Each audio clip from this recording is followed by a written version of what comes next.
मी Punjab duck म्हणजे या ठिकाणून मी अंदाज देणार आहे आणि या नागपूरकडे म्हणून सुरुवातीला सर्वात सांगतो की नागपूर भागातल्या सर्व शेतकऱ्याला सांगू इच्छितो की तुमच्याकडं म्हणजे 30 एप्रिल 1, 2, 3 मेच्या दरम्यान चांगला पाऊस पडणार आहे, गारपीट होणार आहे.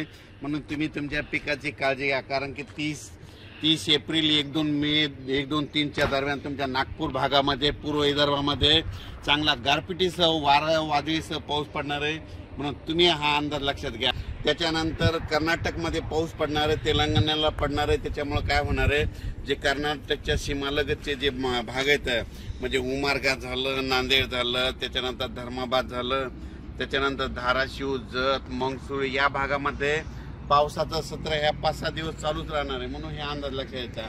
त्याच्यानंतर राज्यातल्या सर्व शेतकऱ्याला सांगू इच्छितो, ज्यांचा कांदा असेल, ज्यांच्या वीटभट्ट्या असतील, ज्यांचा गहू असेल, तुम्ही काय करा 30 तारखेपर्यंत तयारी ठेवा, कारण की राज्यामध्ये 1 मे पासून राज्यात वातावरण खराब होणार आहे. म्हणून हा अंदाज लक्षात घ्यायचा.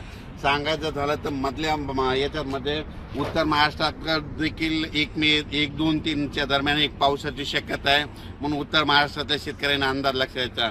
त्याच्यानंतर पश्चिम महाराष्ट्रातल्या शेतकऱ्यांनी 1, 2, 3च्या दरम्यान पावसाची शक्यता असल्यामुळे त्यांनी हे देखील आताच पूर्वकल्पना म्हणून अंदाज लक्षात द्यायचा.